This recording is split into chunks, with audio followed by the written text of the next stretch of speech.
नमस्कार प्यारे विद्यार्थियों।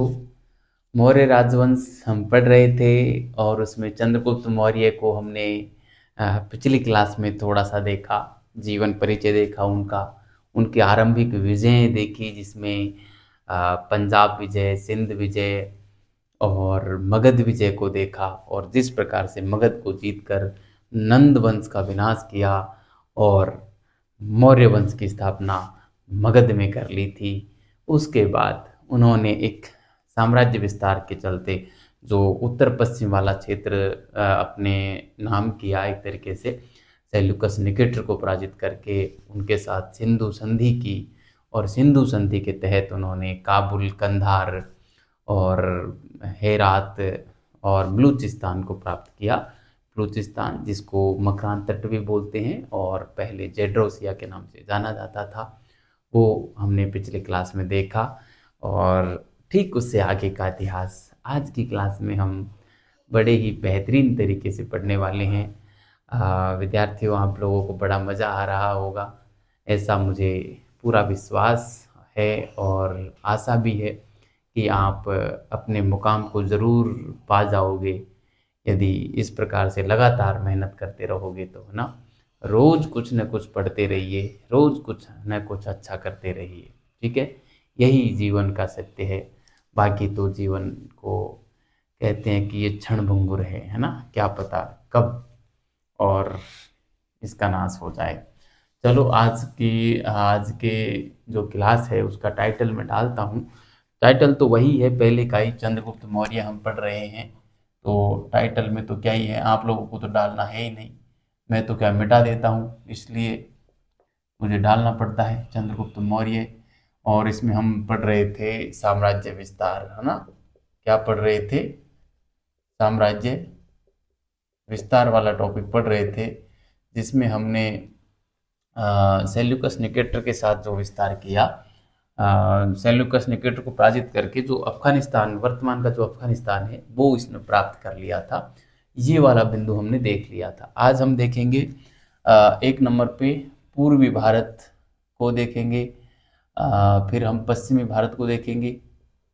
पूर्वी भारत, पूर्वी भारत में साम्राज्य विस्तार, साम्राज्य विस्तार, ठीक है।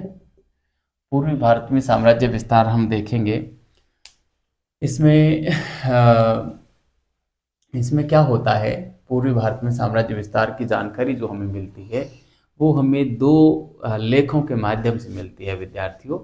वो जो दो लेख हैं वो हैं, एक तो है सहगोरा लेख जो कि हमें उत्तर प्रदेश से मिलता है, और दूसरा जो है वो है हमारा महास्थान अभिलेख जो कि बांग्लादेश के बांगड़ा नामक स्थान से मिलता है, ठीक है। इन दोनों अभिलेखों से हमें एक तो पश्चिम से ये मिले हैं, सॉरी पूर्व से ये मिले हैं, इसलिए ये माना जाता है कि पूर्व में भी इसका शासन क्षेत्र रहा था, पहली बात। और दूसरा वहाँ के जो लोग थे उनके लिए इसने राशनिंग व्यवस्था करवाई थी। उस आधार पे भी माना जाता है कि इसने जो है पूर्व को भी इसने जीत लिया था, या पूर्वी भारत भी और इसके साम्राज्य के अंदर समाहित था, ठीक है। तो वो वाली बात हम करेंगे, एक एक अभिलेख को हम एक एक लेख को हम बढ़िया तरीके से पढ़ेंगे, ठीक है। एक तो ताम्र की पट्टिका पर मिला है सोहगोरा वाला, और एक मिला है पत्थर पर, है ना। महास्थान जो है वो पत्थर से मिला है, ठीक है। तो हम बात कर लेते हैं एक एक अभिलेख की। तो इसमें देखो, पहला जो लेख है उसकी मैं बात कर लेता हूँ, सोहगोरा लेख, है ना। सोहगोरा, सोहगोरा लेख, ठीक है। सोहगोरा लेख जो है ये मिला है हमको यूपी से मिला है, ठीक है। कहाँ से मिला है? यूपी से मिला है, उत्तर प्रदेश से मिला है सोहगोरा लेक, ठीक है। सोहगोरा लेक या इसको जो है सहगोरा लेक भी लिख देते हैं, तो आप लोग को इसमें किसी प्रकार का कन्फ्यूजन नहीं होना चाहिए। इसका नाम जो है, सॉरी सोहगोरा तो मैंने लिख ही दिया, सहगौरा भी मिल जाता है ना, सहगौरा लेक, ये नाम भी मिल जाता है। तो आपको किसी प्रकार का कंफ्यूजन नहीं रखना है इसमें। नाम तो थोड़े बहुत इधर उधर हो ही जाते हैं, ठीक है। दरअसल जो श्रावस्ती का एक महामात्र था, उसने इसको उसने एक आदेश जारी करवाया था मानवस्ती क्षेत्र से। और उस आदेश में उस आदेश को जिस पट्टिका पर लिखा गया है, उस पट्टिका को ही सोहगोरा लेक के नाम से जाना जाता है, क्योंकि वो सोहगोरा से प्राप्त हुई है वो पट्टिका, है ना, ताम्र पट्टिका है जिस पर वो आदेश लिखा गया है। दरअसल उस आदेश में था क्या, उस आदेश में यह लिखा गया था कि कुछ स्थानों का नाम दे रखा था, और उन स्थानों के जो अन्न भंडार थे, अन्न गृह थे, उनको सुरक्षित रखने की बात की गई थी, ताकि अकाल की स्थिति में और जनता को राहत पहुंचाई जा सके, ठीक है। उन स्थानों में एक त्रिवेणी का नाम मिलता है, मथुरा का मिलता है, और जो है और मिलता है हमको त्रिवेणी, मथुरा, और भट्ट का मिलता है, त्रिवेणी, मथुरा, भट्ट, और जो है मोडमा का मिलता है, मोडमा का मिलता है ना। तो इन इन सारे स्थानों के जो अन्न भंडार थे, उनको सुरक्षित रखने का आदेश इस लेख में और श्रावस्ती के महामात्र ने मानवस्ती नामक स्थान से जारी किया था। और उस लेख को एक ताम्र पट्टिका पर लिख दिया गया, जो हमें सहगौरा नामक स्थान से मिला है, ठीक है। और ये जो लेख है वो चंद्रगुप्त मौर्य के समय का लेख है, ठीक है। तो इन बातों को मैं यहाँ पे लिखना चाहूंगा, एक एक बातों को, ठीक है। यहाँ पे हम लिखते हैं कि यह लेख, यहाँ पे लिखते हैं, चलो, यह लेख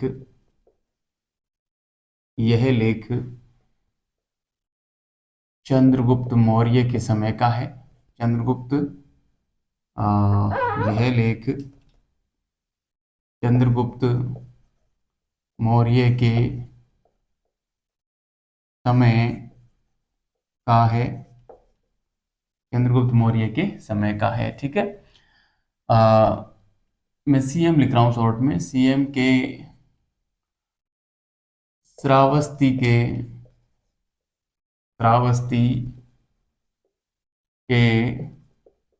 महामात्र ने श्रावस्ती के महामात्र ने मानवस्ती नामक क्षेत्र से जारी किए गए आदेश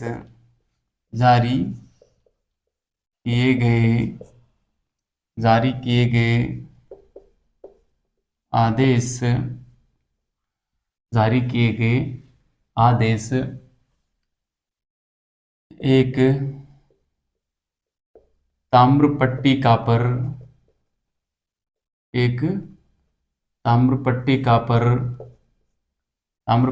पर लिखे हुए सहगौरा से मिले। ताम्र पट्टिका पर लिखे हुए सहगौरा से मिले, ठीक है, सहगौरा से मिले। अब इसमें क्या आदेश था वो मैं यहाँ पे लिख रहा हूं, ठीक है। इसमें आदेश था कि, है ना, इसमें आदेश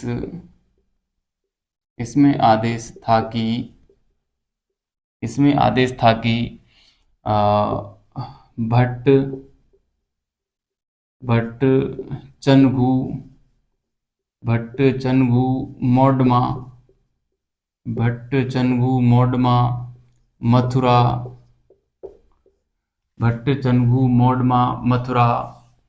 त्रिवेणी आदि के अनाज ग्रहों का आदि के अनाज ग्रहों का भंडारण सुनिश्चित किया जाए, भंडारण सुनिश्चित सुनिश्चित किया जाए ताकि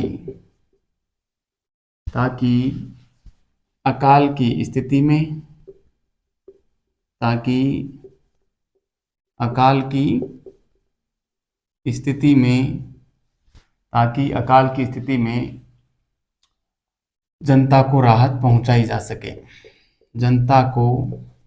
जनता को राहत पहुंचाई जा सके, ताकि अकाल की स्थिति में जनता को राहत पहुंचाई जा सके। ठीक है, तो आपको समझ में आ गया होगा सहगोरा लेख क्यों लिखवाया गया था, आखिर सहगोरा लेख में क्या लिखा गया है ना, क्यों लिखवाया गया था।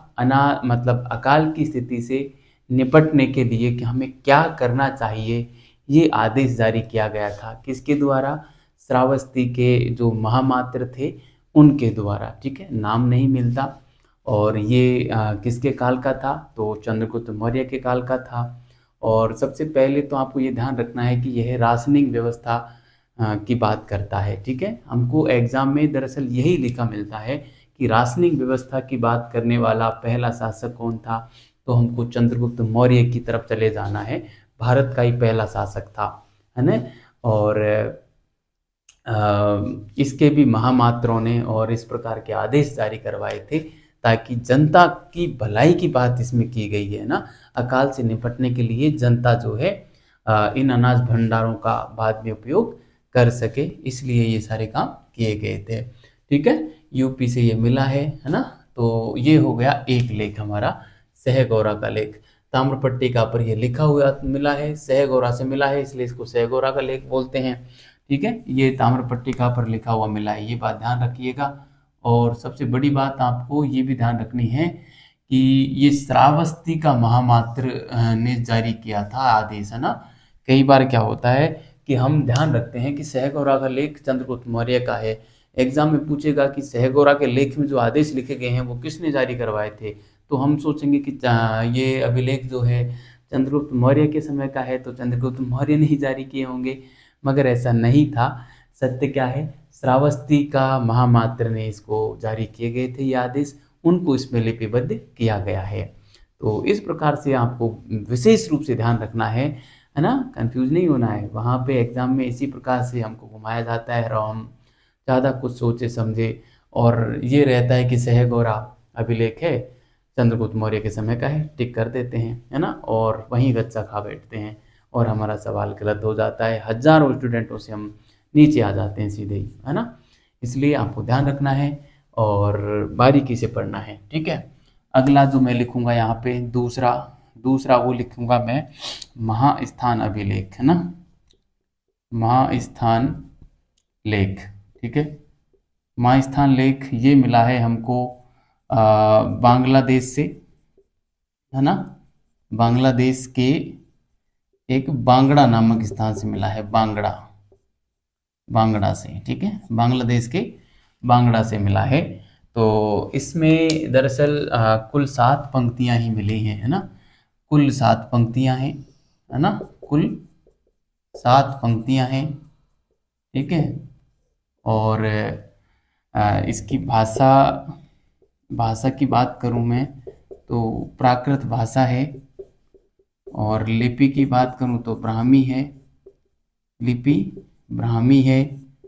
और चंद्रगुप्त मौर्य के समय का तो है ही, इस बात को मैं यहाँ पे लिख देता हूँ, है ना, चंद्रगुप्त मौर्य के समय का है, चंद्रगुप्त मौर्य के समय का है। ठीक है, चंद्रगुप्त मौर्य के समय का है। तो इस प्रकार से इसकी ये बातें प्रमुख रूप से हुई। और यह भी राशनिंग व्यवस्था करता है ना, राशनिंग व्यवस्था की बात करता है, राशनिंग व्यवस्था की बात करता है। ठीक है, राशनिंग व्यवस्था की बात करता है।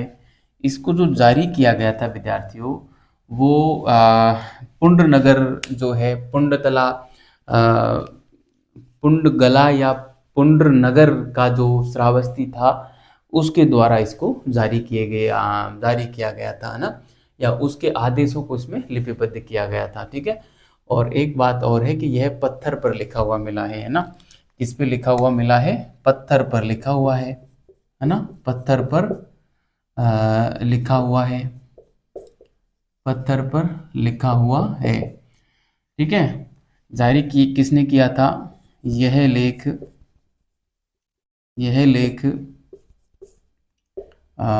पुंडगला या पुंडरनगर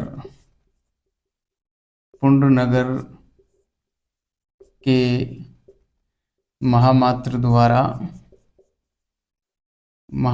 द्वारा जारी किए गए आदेश। यह लेख पुंडगला या पुंडनगर के महामात्र द्वारा जारी किए गए आदेश इसमें लिखे गए हैं ना। यह लेख इसको थोड़ा सा भाषा नहीं दे पा रहे हैं हम, यह लेख शब्द हटाते हैं आगे से। ठीक है, हम यहाँ पे लिखेंगे कि पुंडगला या पुंडनगर के महामात्र द्वारा जारी किए गए आदेश, जारी किए गए आदेश ही इस लेख में इंद्राज किए गए हैं या लिपिबद्ध किए गए हैं, है ना, लिपिबद्ध किए गए हैं, लिपिबद्ध किए गए हैं। ठीक है, किए गए हैं। अब आखिर क्या है इनके आदेश? जो निम्न प्रकार है, जो निम्न प्रकार है। ठीक है, लिपिबद्ध लिखा आए या इंद्राज किया आए या संधारित्र किया आए या संग्रहित किया आए, बात एक ही है ना, बस भाषा का अंतर रहता है। कई बार हमको इस प्रकार से शब्द दे दिया जाता है कि इनको इंद्राज करने का काम किसने किया, तो हम वहाँ पे कंफ्यूज हो जाते हैं कि यार इंद्राज क्या होता है, या वहाँ पे लिखा जाता है कि इसको संधारित्र करने का काम किसने किया, है ना, तो फिर हम कंफ्यूज हो जाते हैं, है ना। जैसे कि कोई भी विवरण है, उसको लिखने वाला होता है ना, उसको एक बोलते हैं इंद्राज करने वाला। ठीक है, लिखना या इंद्राज करना या संधारित्र करना, एकत्र करना, है ना, लिपिबद्ध करना, है ना, लेखबद्ध करना, टंकित करना, है ना, टंकण बोलते हैं। जैसे हम बोलते हैं ना कि टाइपिंग कर रहे हैं, टाइपिंग को, टाइप करने को बोलते हैं हिंदी में टंकण करना, है ना। और जो प्रिंटिंग करवाते हैं, प्रिंटिंग, उसको बोलते हैं मुद्रण, है ना। तो वैसे आप जानते ही होंगे, लेकिन फिर भी मैं बता दे रहा हूँ। आखिर इसमें उल्लेख क्या मिलता है? उल्लेख ये मिलता है कि इसमें 4 चीज़ों के संग्रहण करने की बात की गई है ना। इसमें मिलता है कि एक बात क्या मिलती है? तेल, धान, द्रव्य व 2 प्रकार के सिक्के, व 2 प्रकार के सिक्के। 2 प्रकार के सिक्के कौन कौन से? एक तो है हमारा काकणी, काकणी छोटा सिक्का होता था, और एक होता था गंदना, है ना, गंदना। ये काकणी से 4 गुना बड़ा होता था गंदना, है ना, काकणी से 4 गुना बड़ा होता था सिक्के। ये 4 चीजें हो गई, तेल, धान, द्रव्य व 2 प्रकार के सिक्के को को गोलाग्रह गोला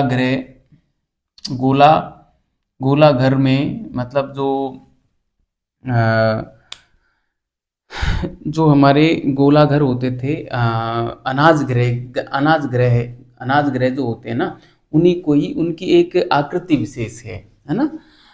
गोला गोलाघर अनाज ग्रह में, है ना, गोलाघर अनाज ग्रह में, गोलाघर अनाज ग्रह में, अ, अनाज ग्रह में संरक्षित किया जाए,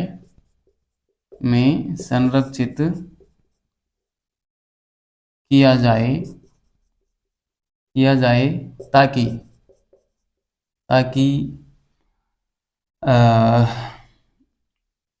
ताकि आग, जल व तोतों के कारण, तोतों के कारण पड़े पड़े अकाल से जनता को राहत पहुंचाई जा सके, जनता को राहत पहुंचाई जा सके, ठीक है।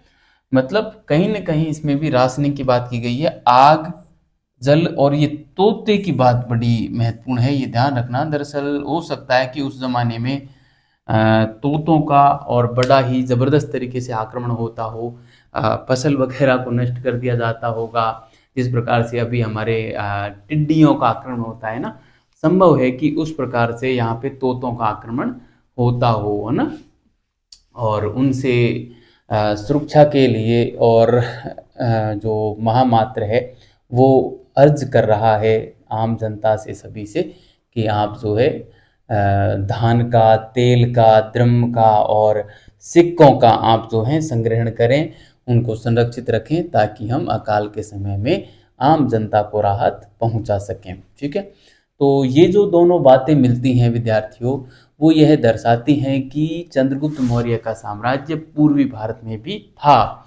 क्योंकि पूर्वी भारत में इसने इस प्रकार से राशनिंग व्यवस्था कर रहा है और वहाँ पे उसके काल में लेख लिखवाए जा रहे हैं, तो सीधी सी बात है कि कोई भी शासक अपने राज्य से बाहर इस प्रकार की व्यवस्था उस जमाने में या वर्तमान में भी नहीं करेगा, है ना। तो ये तय है कि ये क्षेत्र चंद्रगुप्त मौर्य के अधिकार क्षेत्र में रहे होंगे, ठीक है। अब हम बात करेंगे पश्चिमी भारत की, ठीक है। मैं इसको मिटा देता हूँ, आप इसको बढ़िया तरीके से उतारें और फिर हम बात करते हैं पश्चिमी भारत में और साम्राज्य विस्तार की, ठीक है। मैं इसको मिटा रहा हूँ, आपने इसको उतार लिया होगा, ठीक है। ये वाला हमने कर लिया। अब मैं इसको मिटा के और 2 नंबर पे पश्चिमी भारत में विस्तार की बात हम कर लेते हैं। यहाँ पे भी इसने जो है एक इसके एक मंत्री थे, गवर्नर थे सौराष्ट्र प्रांत के, पुष्यगुप्त वैश्य। उसने एक झील का निर्माण करवाया था। उस झील की बात हमको यहाँ पे कर लेनी है, ठीक है।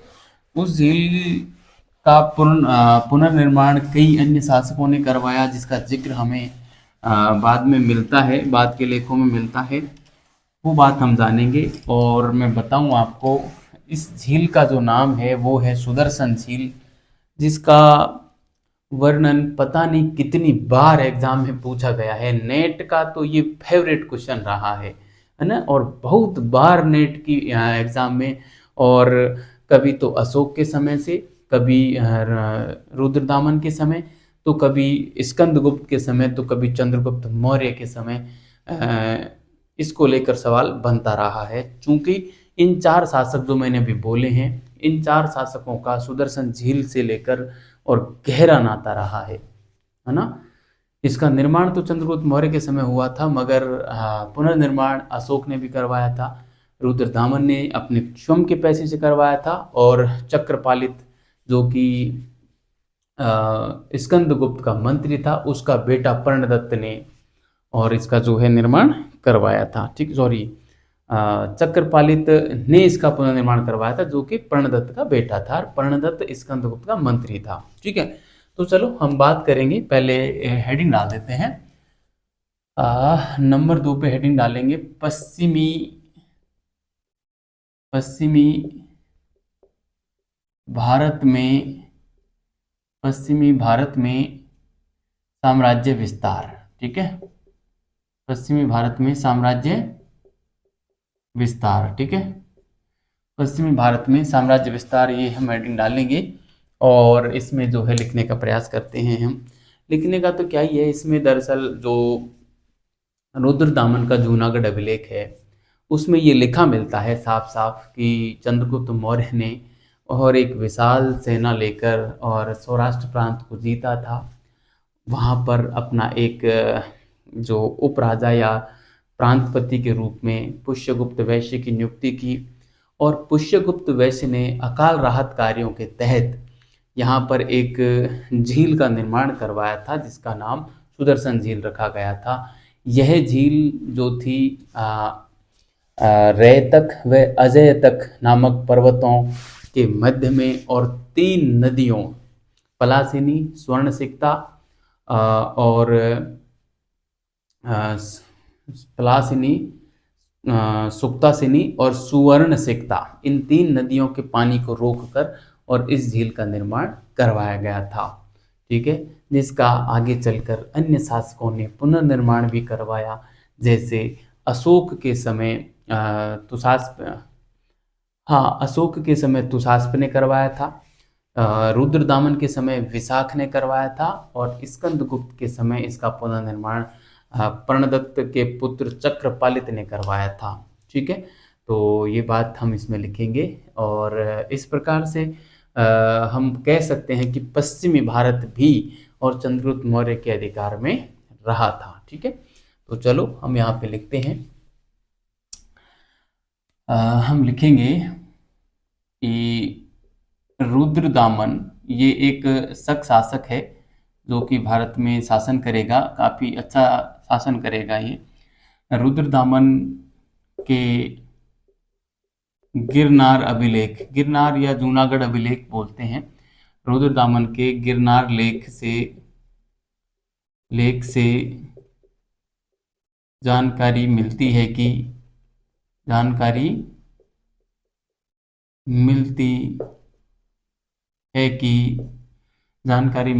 कि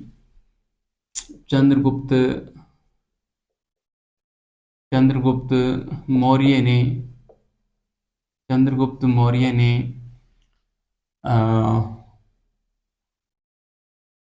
सौराष्ट्र प्रांत को जीत लिया था।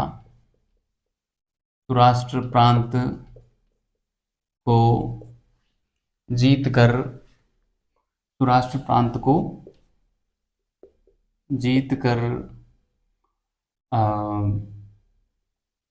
पुष्यगुप्त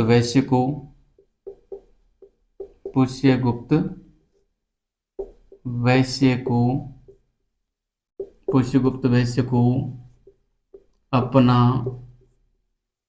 प्रशासक, है ना, अपना प्रशासक, या कहीं पर उपराजा लिखा मिल सकता है, कहीं पर गवर्नर लिखा मिल सकता है ना, बनाया। ठीक है, बनाया, प्रांतपति भी मिल सकता है, सौराष्ट्र प्रांत का प्रांतपति, है ना, कौन था? पुष्यगुप्त वैश्य था। किसके समय? ये ध्यान रखना, चंद्रगुप्त मौर्य के समय। ठीक है, बनाया इसने, यानी कि पुष्यगुप्त वैश्य ने, मैं लिखता हूं पुष्यगुप्त वैश्य ने अकाल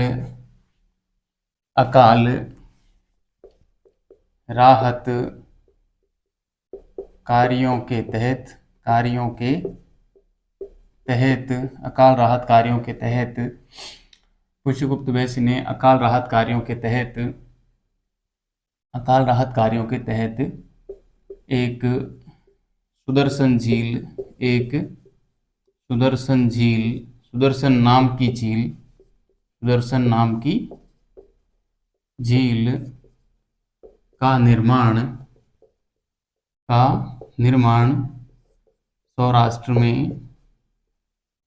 सौराष्ट्र,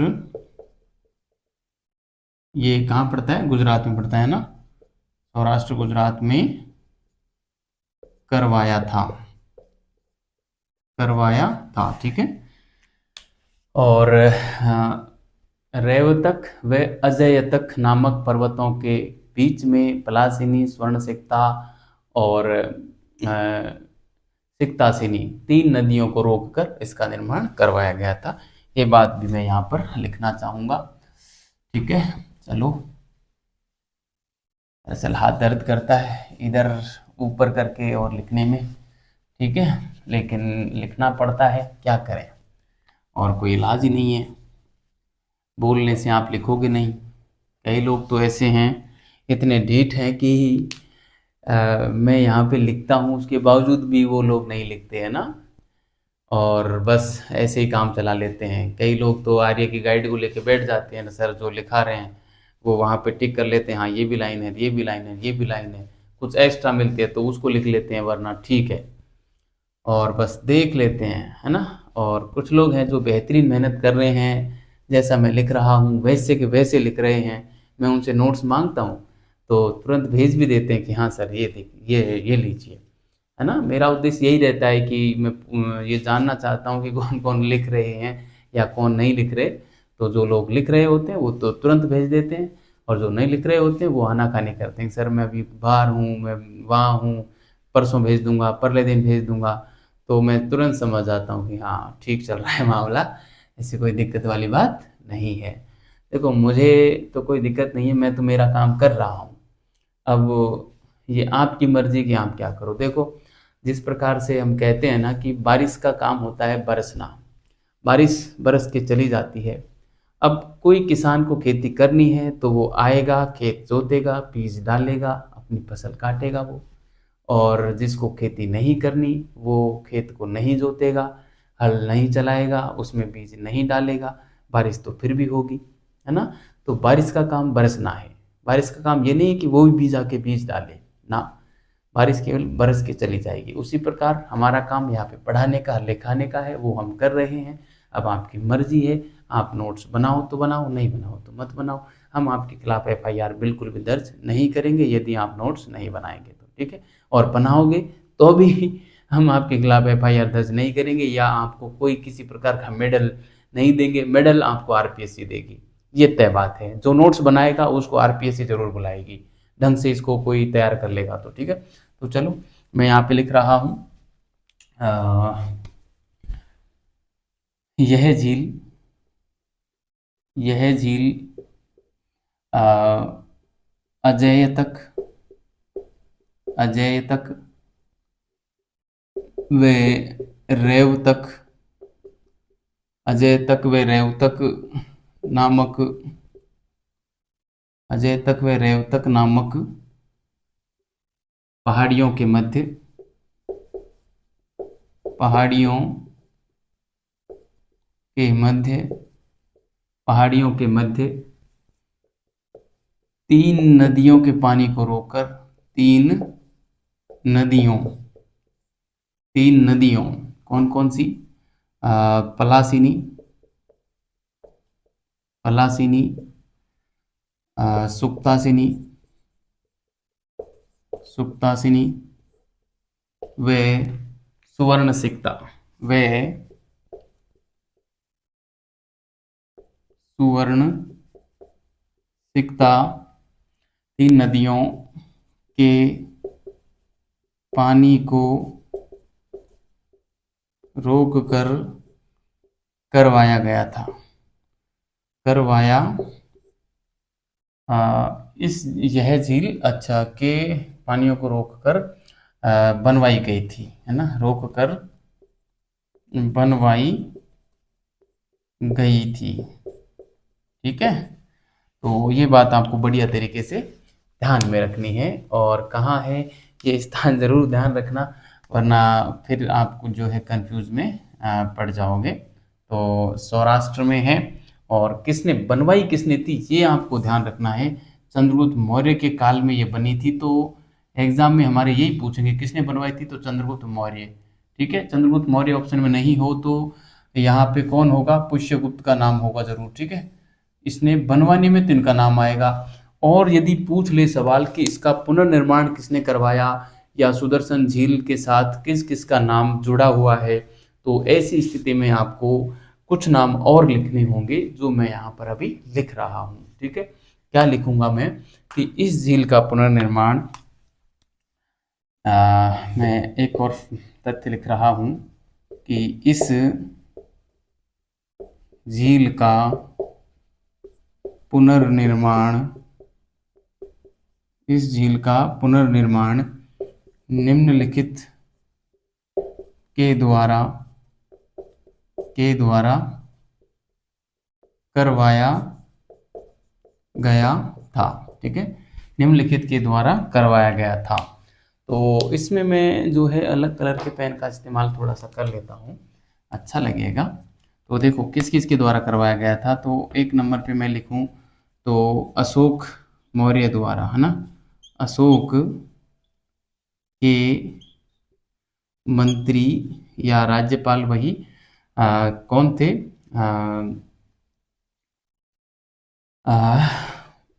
अशोक का था सॉरी पुष्यगुप्त वैश्य, और इसका था तुषास्प, है ना, तुषास्प था, हाँ तुषास्प था, है ना।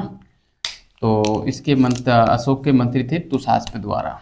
ठीक है, तो यहाँ पे तुषास्प, ठीक है, तुषास्प द्वारा। ठीक है, एक नाम ये ध्यान रखना, तुषास्प द्वारा। दूसरा नाम मैं यहाँ पे लिखना चाहूँगा रुद्रदामन। ठीक है, रुद्रदामन ये शक शासक था। रुद्रदामन के मंत्री, रुद्रदामन का मंत्री या वही उपराजा या राज्यपाल कहें, ये मतलब ये सौराष्ट्र प्रांत के ही मंत्री या उपराजा या राज्यपाल होते थे। ठीक है, ये आप ध्यान रखना। इसका नाम था सुविशाख, है ना, रुद्रदामन के मंत्री का नाम था सुविशाख। ठीक है, ये ध्यान रखना, सुविशाख द्वारा। ठीक है, सुविशाख द्वारा। यहाँ से क्या है ना कि बहुत अधिक गलतियाँ होने की संभावना रहती है, ये ऊपर नीचे हो जाते हैं नाम, है ना, इसलिए इसको बढ़िया तरीके से ध्यान रखना। और तीसरा जो नाम आता है, तीसरा नाम वो आता है हमारा, अशोक के मंत्री हो गए रुद्रदामन, एक है स्कंदगुप्त, है ना, स्कंदगुप्त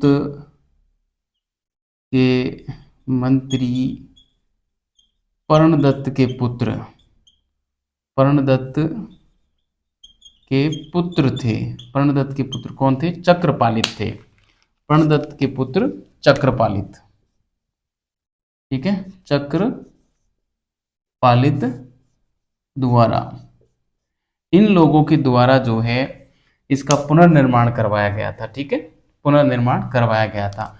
दरअसल इनकी जानकारी हमें कहाँ कहाँ से मिलती है, कई बार वो सवाल भी यहाँ पे पूछ लिया जाता है, वो बात भी आपको ध्यान रखनी है। तो मैं आपको बताना चाहूँगा यहाँ पर, ये जो दो हैं आरंभ वाले, ये दोनों नाम, इन दोनों की जानकारी तो हमें मिल जाती है रुद्रदामन का जो जूनागढ़ अभिलेख है या गिरनार लेख है उससे मिल जाती है ना। तो मैं यहाँ पे लिखूंगा रुद्रदामन। रुद्रदामन ये कौन था? शक शासक था, है ना, शक शासक। शक शासक रुद्रदामन के जूनागढ़ लेख से, जूनागढ़ या इसको गिरनार लेख भी बोलते हैं, गिरनार लेख से इसकी जानकारी मिलती है, से इसकी जानकारी मिलती है। ठीक है, इसकी जानकारी मिलती है। ठीक है, तो इसकी जानकारी मिल जाती है हमें रुद्रदामन के जूनागढ़ या गिरनार लेख से मिल जाती है। ठीक है, वहीं पर इसकी जो जानकारी मिलती है स्कंदगुप्त के काल वाली जानकारी, वो स्कंदगुप्त का ही एक अभिलेख है ना। इस पे मैं लिखना चाहूँगा स्कंदगुप्त, स्कंदगुप्त के गिरनार लेख से। स्कंदगुप्त का भी यहाँ गिरनार से लेख मिलता है ना, स्कंदगुप्त के गिरनार लेख से इसकी जानकारी मिलती है, इसकी जानकारी मिलती है। ठीक है, इसकी जानकारी मिलती है। ठीक है, ये बात आपको विशेष रूप से ध्यान रखनी है। साथ में आपको विद्यार्थियों एक बात और ध्यान रखनी है, ये जो चक्रपालित था, इन्होंने तो देखो इन तीनों ने पुनर्निर्माण करवाया है। निर्माण किसने करवाया था? चंद्रगुप्त मौर्य के गवर्नर, सौराष्ट्र प्रांत के गवर्नर पुष्यगुप्त वैश्य ने। चक्रपालित ने यहाँ पर एक विष्णु मंदिर भी बनवाया था, ये बात भी आपको ध्यान रखनी है। तो यह बात मैं यहाँ पे लिखना चाहूंगा कि इसने, है ना, चक्रपालित ने, है ना, चक्रपालित ने यहाँ पर एक विष्णु मंदिर भी बनवाया था। विष्णु मंदिर भी बनवाया था। ठीक है, इसने यहाँ पर एक विष्णु मंदिर भी बनवाया था। ठीक है, तो ये बात आपको ध्यान रखनी है। और इस प्रकार से हम कह सकते हैं कि पश्चिम में भी और चंद्रगुप्त मौर्य का साम्राज्य विस्तार था, जिस प्रकार से इसने इसके सौराष्ट्र प्रांत के गवर्नर ने और यहाँ पर एक सुदर्शन झील का निर्माण करवाया, जो कि यह दर्शाता है कि चंद्रगुप्त मौर्य का और पूर्व में भी अपने साम्राज्य का विस्तार था। ठीक है, अब हम बात कर लेते हैं दक्षिण भारत में और चंद्रगुप्त मौर्य के साम्राज्य विस्तार की। ठीक है, तो आप इसको बढ़िया तरीके से उतारें, और आपसे ये मतलब मैं अर्ज कर रहा हूँ, अनुरोध कर रहा हूँ कि कृपया करके आप कमेंट जरूर किया करें कि कैसा लगा ये मेरा कंटेंट, कैसा लगा मेरा टीचिंग मेथड, सही लग रहा है कि नहीं। और आप लोगों से एक और अर्ज है मेरी कि आप लोग जो है कम से कम मेरी क्लासों को डाउनलोड करके ना देखें, रिकॉर्ड जो ऑनलाइन होती है ना, उसी को ही आप देखें, ऑनलाइन ही देखें, तो उसका मुझे थोड़ा बहुत बेनिफिट मिल जाएगा कम से कम। क्योंकि आप जो मेरा वो वॉच टाइम जो होता है ना, आप लोगों को पता होगा कि पहले यूट्यूब पे कम से कम 4000 घंटे का वॉच टाइम होता है, तब जाके और यूट्यूब कुछ पैसे देती है। तो अभी अपना चैनल मोनेटाइज नहीं हुआ है, मतलब इसमें जो विमुद्रीकरण होता है, मुद्रीकरण जो होता है वो नहीं हो पाया है। तो आप लोगों से ये मेरा अनुरोध है कि कृपया करके आप क्लासों को ऑनलाइन ही देख लें, क्योंकि मैं रोज़ की 2 क्लास डालता हूँ, उतना सा डेटा तो आपके पास आराम से बचता होगा। 2 क्लासें आप, वैसे मैं अच्छी क्वालिटी में डालता हूँ, तो आप HD में भी देखोगे ना तो भी आपका डेटा ज़्यादा नहीं जाएगा, है ना। तो आप देख लेना। वैसे तो अपनी पढ़ाई डिस्टर्ब मत करना, ठीक है, मेरे खातिर आपको जैसा सूटेबल लगे वैसा ही देखना। मैंने एक अनुरोध ज़रूर किया है, यदि पॉसिबल हो तो आप ऑनलाइन देखना, वरना आप जिस तरीके से देखना चाहते हैं उस तरीके से ही देखना। क्योंकि मुझे यूट्यूब कोई बहुत अधिक पैसे नहीं देगी, क्योंकि यहाँ से मोनेटाइज होने के बाद भी यूट्यूब को इतना पैसे नहीं देती शुरुआती दौर में, है ना। और जितने व्यूज़ अभी अपने आ रहे हैं उसमें मुझे नहीं लगता कि यहाँ पे $1-2 भी बन पाएगा, पैसा नहीं बन पाएगा। तो आप आपकी पढ़ाई डिस्टर्ब मत करना। कहने का मतलब, आपको यदि जॉब मिल गई तो मैं मान लूँगा कि वो जॉब मेरी है ना, और मैं उसकी भरपाई कर लूँगा। कहने का मतलब, जो आपने मेरी क्लासों को डाउनलोड करके देखा है, बशर्ते कि आप मुझे रिजल्ट देना, ठीक है। पहली प्राथमिकता रिजल्ट, ठीक है। तो अब आपके ऊपर डिपेंड है कि आप क्या करेंगे। मैं इसको मिटा रहा हूँ और हम आते हैं दक्षिण में जो साम्राज्य विस्तार किया था चंद्रगुप्त मौर्य ने, वहाँ की ओर आते हैं, उस ओर चलते हैं, ठीक है। तो चलो, मैं इसको मिटा रहा हूँ, आपने इसको बढ़िया तरीके से उतार लिया होगा, ऐसा मुझे पूर्ण विश्वास है, आशा है। और चलो, ये मैंने इसको मिटा दिया है, और अब हम आते हैं दक्षिण की ओर चलते हैं, ठीक है। आप भी सोच रहे होंगे सर कहाँ इस डिजिटल दुनिया में, और आप अभी टेस्टर से बोर्ड साफ करने में लगे हुए हो। लेकिन देखो, शुरुआत में कोई भी व्यक्ति इतने पैसे खर्च नहीं कर सकता। 3-4 लाख रुपए का डिजिटल बोर्ड आता है, पूरा मतलब सिस्टम आता है उसका ना, फिर उसमें सारी चीज़ें होती हैं, बहुत कुछ खर्चा होता है। फिर उसको मतलब चलाने के लिए भी एक व्यक्ति और चाहिए होता है, मतलब बहुत कुछ खर्चा होता है, अदर खर्चा भी है ना। ये नहीं है कि एक साथ आपने बस डिजिटल बोर्ड ले आए तो फिर वो आप खुद ही चला लोगे। अब उसको भी मैं चलाने बैठूँ लैपटॉप भी चलाऊँ, फिर इसको डिजिटल बोर्ड को भी चलाऊँ, फिर मैं क्लास भी तैयार करूँ, फिर पढ़ाऊँ, और मतलब चक्री हो जाऊँगा मैं, है ना? इस वजह से फिर मैंने सोचा कि एक सामान्य बोर्ड पे और अपन जो है इन क्लासों को चलाते हैं। जब आप लोगों की ठीक-ठाक स्ट्रेंथ हो जाएगी और आप लोगों को मेरा टीचिंग मेथड पसंद आएगा, तो फिर एक डिजिटल बोर्ड भी अपन ले आएँगे, ठीक है? तो चलो फिलहाल हम ऐसे ही पढ़ते हैं। 3 नंबर पे मैं डालता हूँ दक्षिण में साम्राज्य विस्तार, ठीक है? दक्षिण में साम्राज्य विस्तार, ठीक है? तो दक्षिण में साम्राज्य विस्तार की बात कर रहे हैं। तो देखिए इसमें कई सारे जो ग्रंथ हैं वो हमें बताते हैं कि चंद्रगुप्त मौर्य का दक्षिण में और साम्राज्य विस्तार था, ठीक है?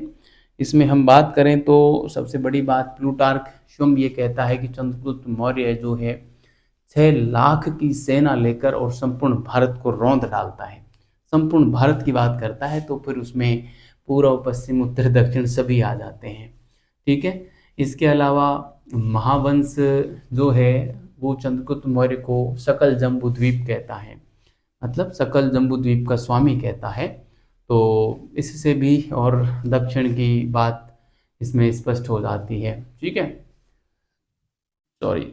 इसके अलावा जो मुद्रा राक्षस है उसमें चंद्रगुप्त मौर्य को चतुः समुद्र पर्यंत कहा गया है ना? चतुः समुद्र पर्यंत। और यह शब्द भी जो है मतलब चारों ओर से समुद्र की बात इसमें की गई है, तो मतलब दक्षिण में ही है समुद्र, है ना? तो उस क्षेत्र का स्वामी यहाँ भी इनको बताया गया है। तो इस प्रकार से चंद्रगुप्त मौर्य के बारे में हमको स्पष्ट जानकारी मिल जाती है कि दक्षिण भी और इसके अधिकार में था। एक और बात है जो आप सबको पता ही होगी कि चंद्रगुप्त मौर्य का जो अंतिम समय था वो श्रवण बेलगोला में बीता था, और वहाँ पर इन्होंने संलेखना विधि के द्वारा और अपने जीवन का त्याग किया था, है ना? जिसकी जानकारी हमें परिशिष्ट पर्व से मिल जाती है, भद्रबाहु चरित से मिल जाती है, और जो है एक आधा ग्रंथ और मिलते हैं जिनका एक आधा ग्रंथ क्या, मुनिवंश अभ्युदय नाम से है। मुनिवंश अभ्युदय से हमको जानकारी मिल जाती है, ठीक है? इसके अलावा जो एक संगम कवि हुए थे मामूल नार, उनका ग्रंथ है एहनानूर, है ना? एहनानूर में मामूल नार बताते हैं कि चंद्रगुप्त मौर्य ने एक विशाल सेना लेकर और दक्षिण का जो मौहर राज्य था उसके ऊपर आक्रमण किया, है ना? और कहते हैं कि दक्षिण की जो कौसर व वाडनूर जनजातियां थी उन्होंने चंद्रगुप्त मौर्य का समर्थन किया था, है ना? कहा यह भी जाता है कि वाडनूर जनजाति उत्तर भारत की थी मगर दक्षिण भारत में अपनी सेवाएं दे रही थी, ठीक है? तो इन सारी बातों को मैं यहाँ पे लिख देता हूँ और लगभग आज की क्लास हमारी समाप्त हो जाएगी। कुछ विविध तथ्य हैं और चंद्रगुप्त मौर्य भी हमारे पूरे हो जाएंगे, ठीक है? तो इसमें हम क्या लिखेंगे, देखो महावंश के अनुसार लिखते हैं हम। प्लूटार्क की बात लिख लेते हैं, चलो पहले प्लूटार्क क्या कह रहे हैं। प्लूटार्क कह रहे हैं कि सीएम ने यानी चंद्रगुप्त मौर्य ने, सीएम ने, चंद्रगुप्त ने 6 लाख की सेना लेकर 6 लाख की सेना लेकर 6 लाख की सेना लेकर और 6 लाख की सेना लेकर संपूर्ण भारत को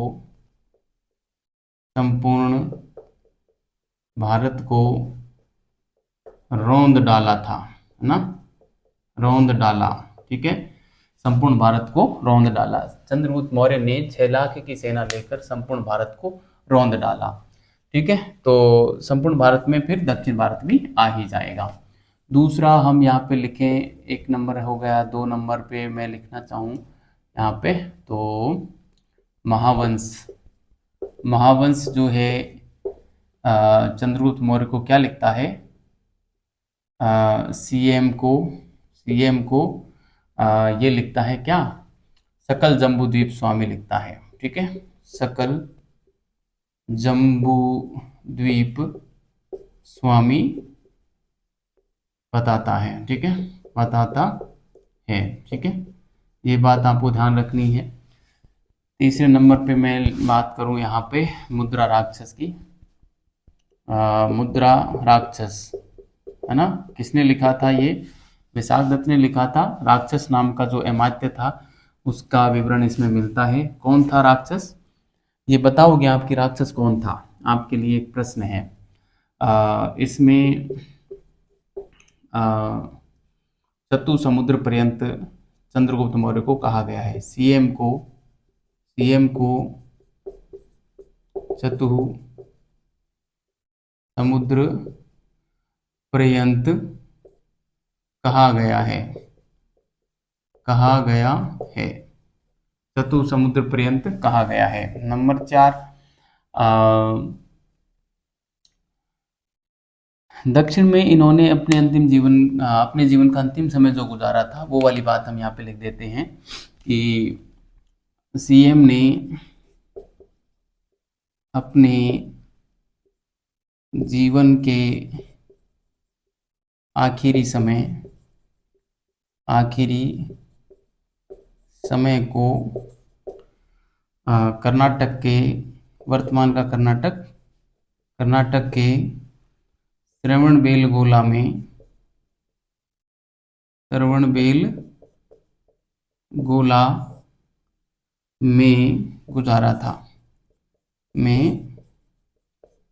गुजारा था तथा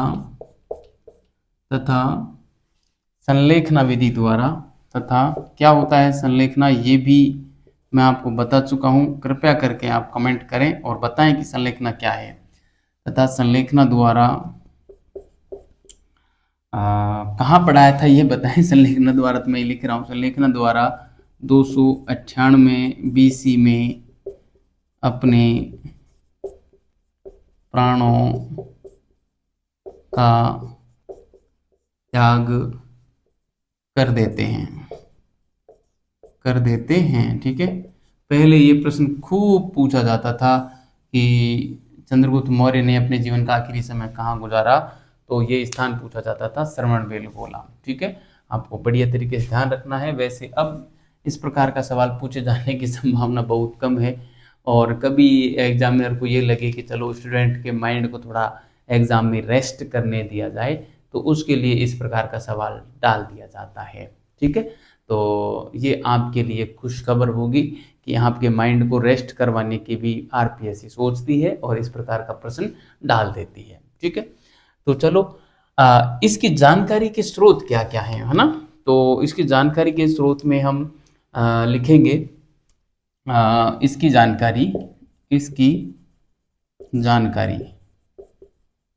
जानकारी जो हमें मिलती है वो मिलती है जैन ग्रंथ है ये परिशिष्ट पर्वन, है ना, परिशिष्ट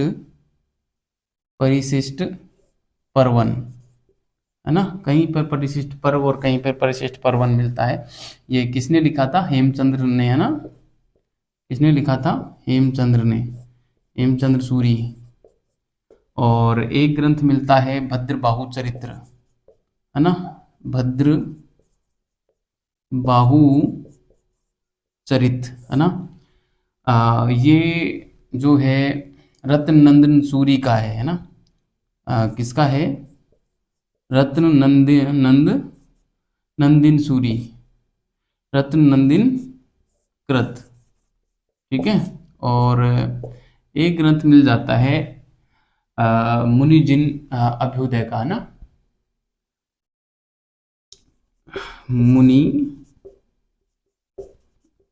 मुनिजन अभ्युदय, मुनिजिन नहीं है, मुनिजन अभ्युदय का, है ना, अभ्युदय।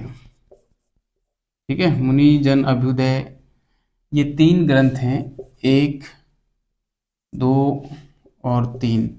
इनसे हमको यह जानकारी मिलती है कि ये जो थे चंद्रगुप्त मौर्य, उसने अपने जीवन का आखिरी समय श्रवणबेलगोला में गुजारा था। कौन से 3 ग्रंथ हैं? परिशिष्ट पर्वन हेमचंद्र सूरी का, भद्रबाहु चरित ये रत्ननंदिन कृत है, और एक है मुनिजन अभ्युदय, मुनिजन नहीं मुनिवंश है, सॉरी, अभ्युदय है ना, मुनिवंश अभ्युदय है, सॉरी, मुनिवंश अभ्युदय है। ठीक है, इस प्रकार का सवाल पूछ लिया जाता है कि निम्नलिखित में से कौन सा ग्रंथ है जो यह नहीं बताता कि चंद्रगुप्त मौर्य ने अपना जीवन, अपना आखिरी समय श्रवण बेलगोला में गुजारा।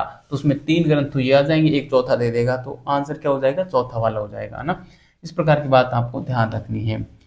चौथी बात हो गई। पांचवी बात मैं यहाँ पे करूँ तो एक संगम कालीन कवि हुए हैं, संगम काल हम पढ़ेंगे, है ना। संगम कालीन कवि मामूल नार, दक्षिण में हुए, तमिल भाषा के, है ना। मामूल नार, है ना, तमिल भाषी हैं ये, तमिल भाषी। ठीक है, मामूल नार के ग्रंथ कौन सा है, एहना नूरू से जानकारी मिलती है कि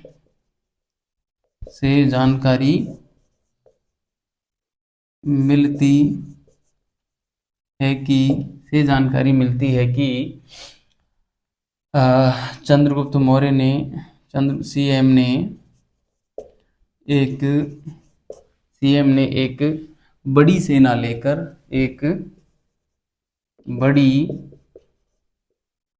सेना लेकर एक बड़ी सेना लेकर एक बड़ी सेना लेकर एक बड़ी सेना लेकर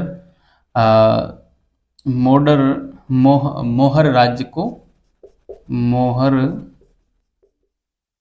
पर आक्रमण किया। मोहर राज्य पर आक्रमण किया। मोहर राज्य पर आक्रमण किया। ठीक है, और कौसर व वाडनूर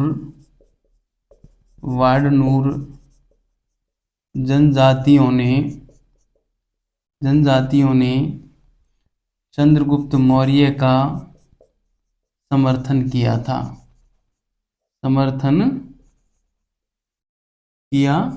ठीक है, ये कौसर व वाडनूर जनजातियों ने चंद्रगुप्त मौर्य का समर्थन किया था।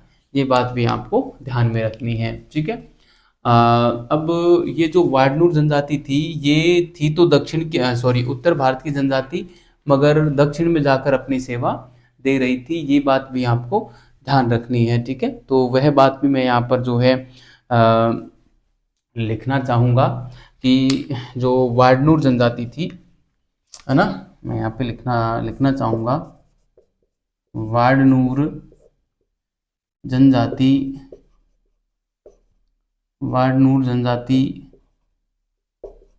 उत्तर भारत की थी, मगर दक्षिण भारत में अपनी सेवा दे रही थी।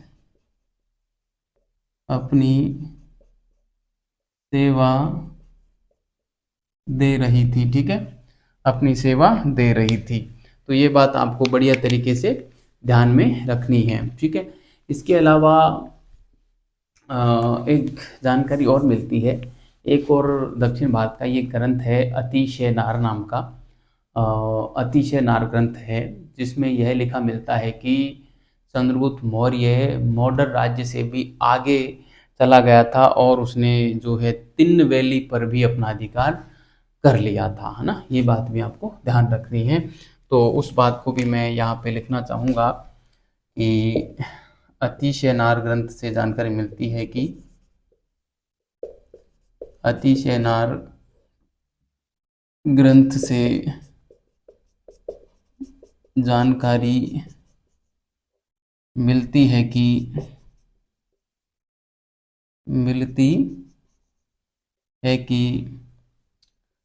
चंद्रगुप्त मौर्य मोहर राज्य से आगे बढ़कर मोहर राज्य से भी आगे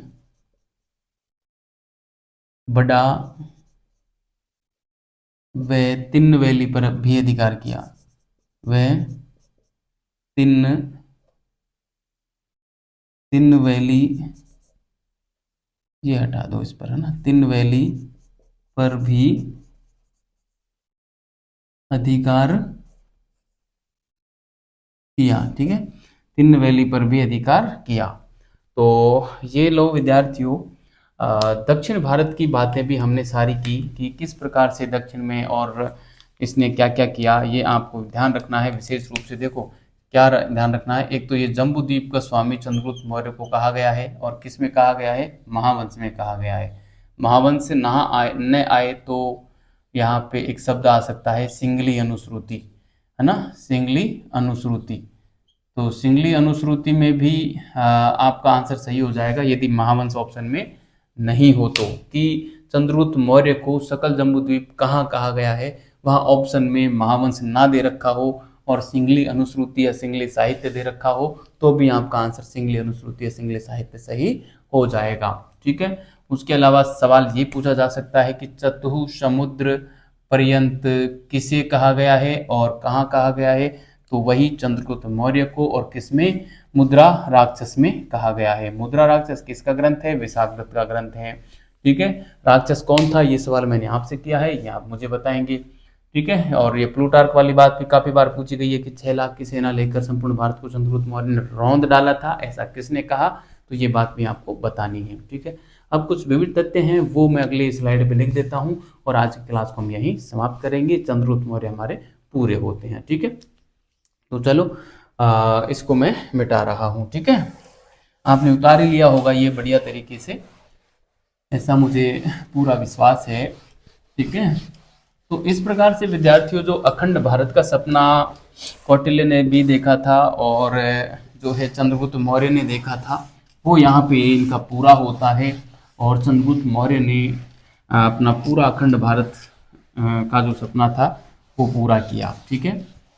विंसेंट स्मिथ यहाँ पे कहते हैं कि चंद्रगुप्त मौर्य ने और अपने साम्राज्य को इस प्रकार से जो पहला रखा था, उत्तर पश्चिम में जो, खासकर उत्तर पश्चिम में जो ये काबुल, कंधार और बलूचिस्तान जीते, हेरात जीता, खासकर उस सीमा को लेकर चंद्रगुप्त मौर्य के संदर्भ में ये कहा था कि जिस सीमा को चंद्रगुप्त मौर्य ने जीता, उस सीमा को पुनः जीतने के लिए मुगल लड़ते रहे और अंग्रेज आहें भरते रहे, मगर वो कभी जीत नहीं पाए, ऐसा विंसेंट स्मिथ कहते हैं। तो कई बार जो है इस प्रकार का प्रश्न पूछ लिया जाता है एग्जाम में कि किसके संदर्भ में ऐसा किसने कहा था। ठीक है। तो हम यहाँ पे एक बात लिखेंगे, यहाँ पे एक बात लिखेंगे कि इस प्रकार, आप उसी में लिखना अभी, है ना, कोई भी हेडिंग नहीं डालकर उसके नीचे लिखना कि इस प्रकार चंद्रगुप्त मौर्य ने जिस वैज्ञानिक सीमा को छुआ था, जिस वैज्ञानिक सीमा को प्राप्त किया, वैज्ञानिक सीमा को अपने साम्राज्य की, है ना, वैज्ञानिक सीमा को, है ना, अपने साम्राज्य की, ये ध्यान रखना, अपने साम्राज्य की, है ना। इस प्रकार सीएम यानी चंद्रगुप्त मौर्य ने जिस वैज्ञानिक सीमा को प्राप्त किया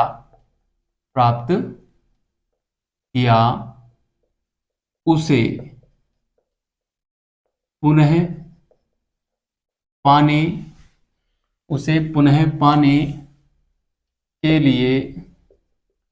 पुनः पाने के लिए मुगल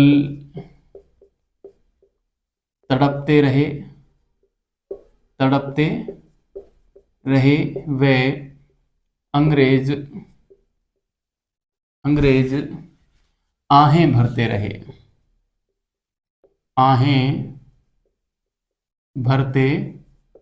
रहे, ऐसा कौन कहते हैं, एक साम्राज्यवादी इतिहासकार है विंसेंट स्मिथ कहते हैं, है ना, विंसेंट स्मिथ ऐसा कहते हैं।